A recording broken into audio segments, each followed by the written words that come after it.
Assalamualaikum warahmatullahi wabarakatuh.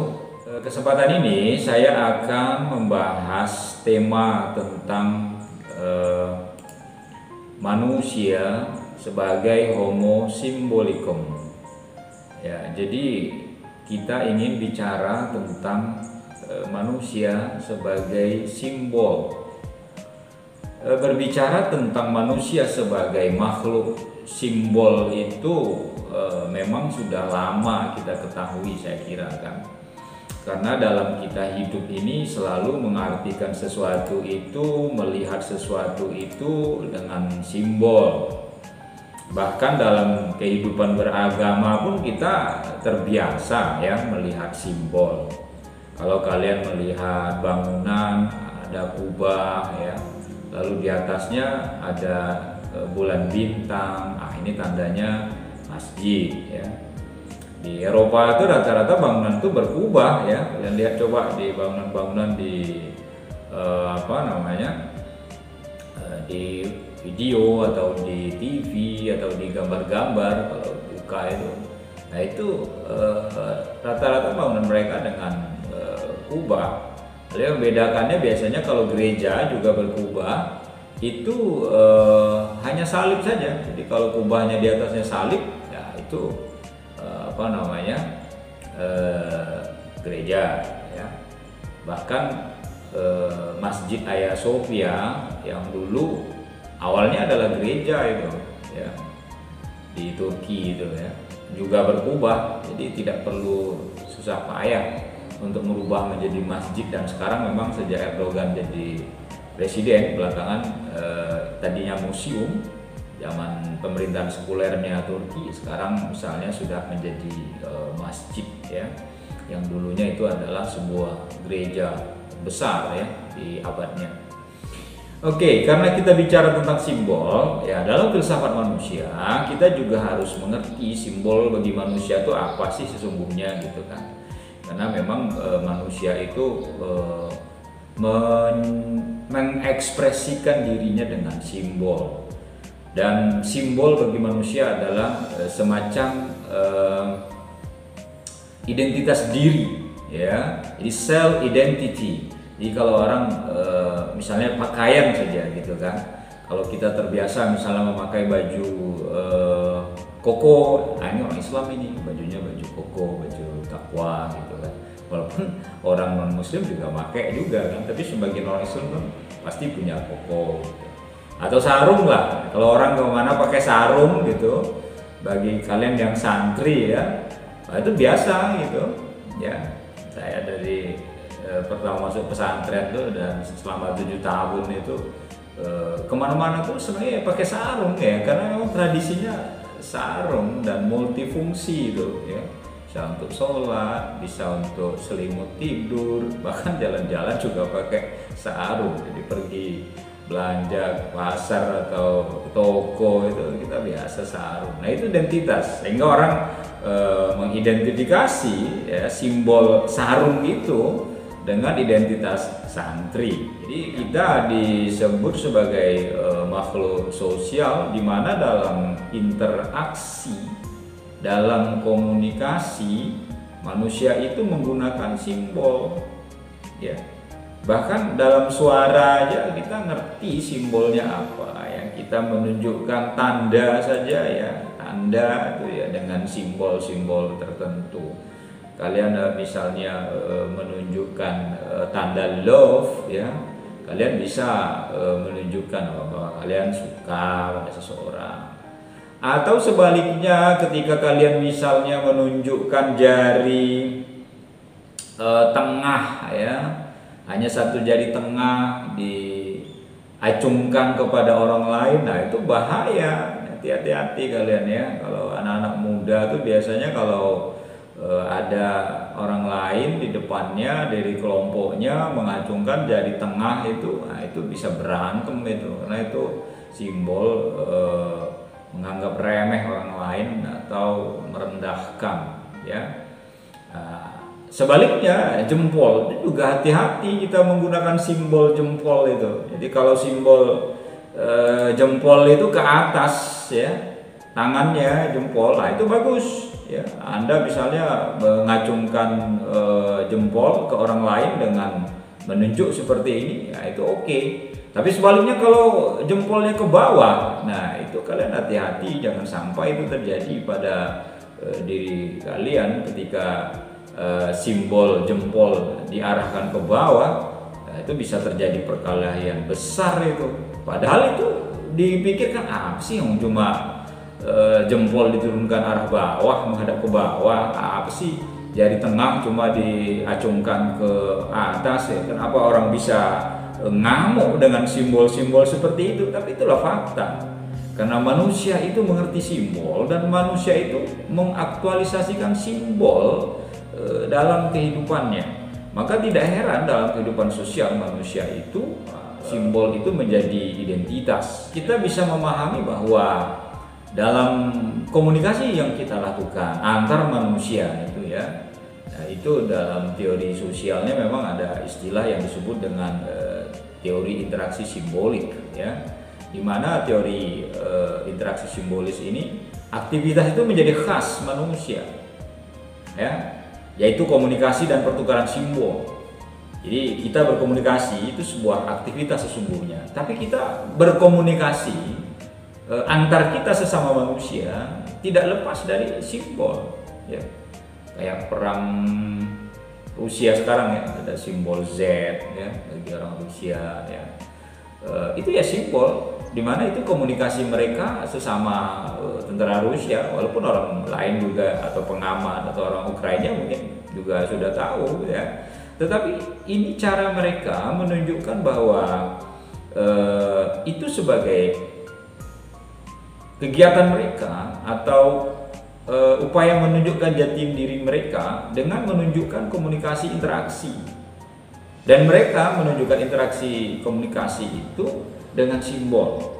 Dalam teori interaksi simbolik ini dikemukakan dengan istilah interaksi simbol ya oleh George Herbert Mead ya, yang hidup 1863 1931. Di mana perspektif interaksi simbolik berusaha memahami perilaku manusia dari sudut pandang subjek. Perspektif ini mengatakan bahwa perilaku manusia harus dilihat sebagai proses yang memungkinkan manusia membentuk dan mengatur perilaku mereka dengan mempertimbangkan ekspektasi yang lain ya, yang menjadi mitra mereka. Ya, tentu saja teori interaksi itu ya melibatkan kita dengan orang lain ya.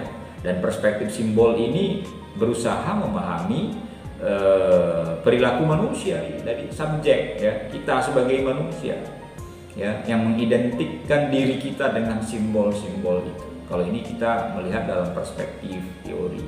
Dilliston dia mengatakan bahwa simbol itu alat yang kuat untuk memperluas pengetahuan kita, merangsang daya imajinasi kita dan memperdalam pemahaman kita.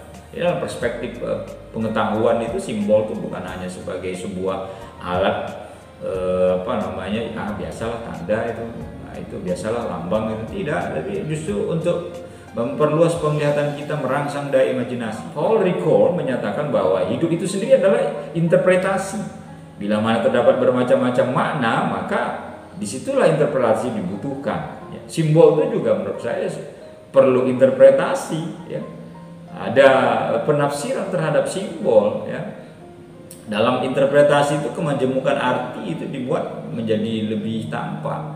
Whitehead ya mengatakan dalam bukunya Symbolism, ia menulis ya pikiran manusia berfungsi secara simbol ya, atau pikiran manusia berfungsi sebagai simbolis apabila beberapa komponen dari pengalamannya itu dilihatnya. Jadi pemikiran manusia menurut Whitehead ini mengatakan bahwa manusia itu ya pikirannya itu berfungsi sebagai simbol sesungguhnya. Karena ketika ia berfungsi sebagai simbol itu, maka apabila ada komponen pengalaman-pengalamannya yang mengunggah kesadaran, kepercayaan dan perasaan dan gambaran mengenai komponen-komponen lain pengalamannya, maka perangkat komponen selalu didahului dengan simbol.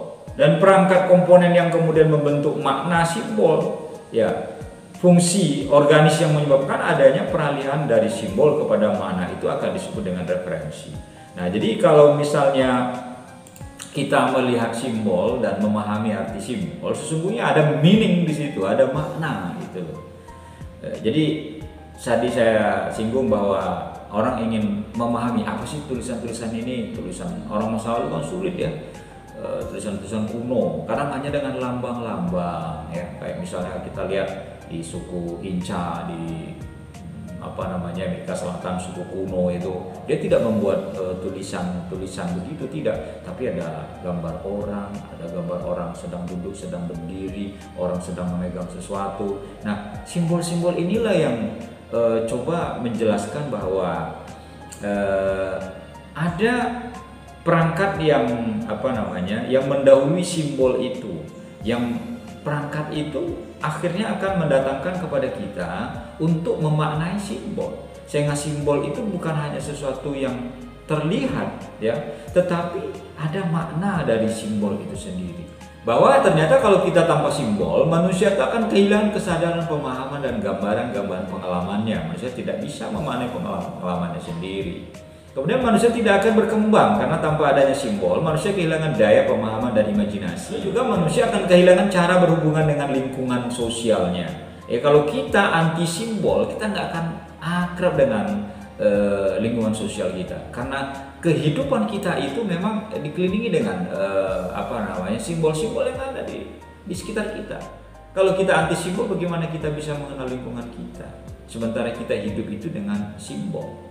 Nah, lalu kemudian manusia tidak akan pernah terbuka untuk berhubungan dengan realitas tertinggi yang kudus seperti yang diungkapkan oleh Rahner. Simbolisme itu sendiri ialah bagian dari kodrat ilahi.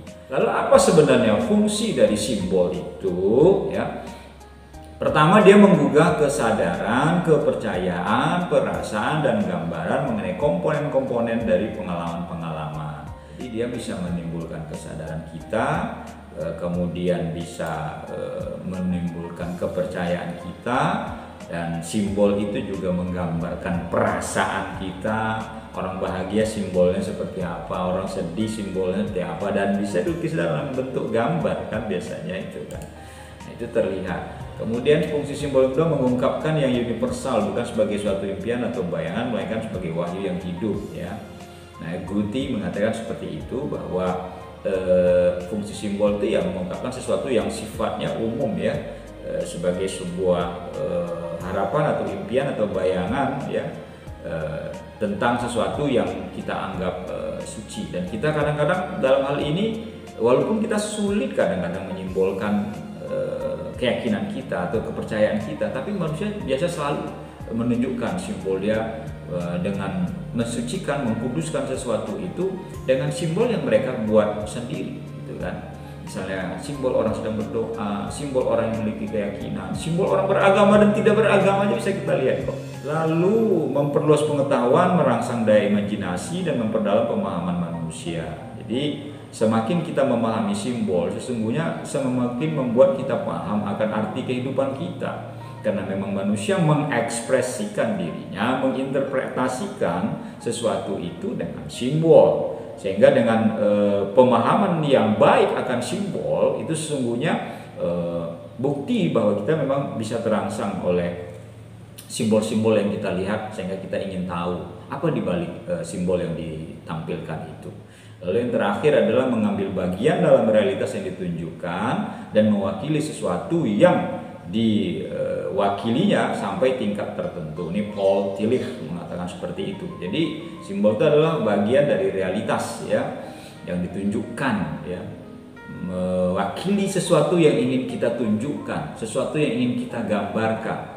Coba saja kalau kalian melukis itu kan, kalian ingin melihat suatu lukisan kalian itu dipahami oleh orang ya, dan mewakili isi pikiran kalian. Kalian akan mencoba membuat simbol-simbol yang simbol itu orang lain kalian harapkan bisa paham ya, sehingga itu ketika orang menyimbolkan sesuatu, orang ingin mengatakan bahwa saya terwakili dengan simbol yang saya berikan dan saya sampaikan ini. Nah, inilah fungsi dari simbol, dan saya harap ya kita memahami bahwa sebagai makhluk simbol ya, kita juga harus paham akan arti simbol ya. Kalau secara harfiahnya sudah kita jelaskan tadi, simbol itu sebenarnya juga bisa disebut lambang ya. Dan kita melihat satu lambang itu kita bisa memaknai ini perlambang apa, ini pertanda apa gitu kan. Nah, dan sebagai manusia kita tidak akan pernah bisa lepas dari pemaknaan suatu benda atau suatu identitas atau suatu realitas dengan menyimbolkannya dengan pemahaman, pemaknaan serta penafsiran manusia terhadap simbol itu sendiri. Kurang lebih mohon maaf. Assalamualaikum warahmatullahi wabarakatuh.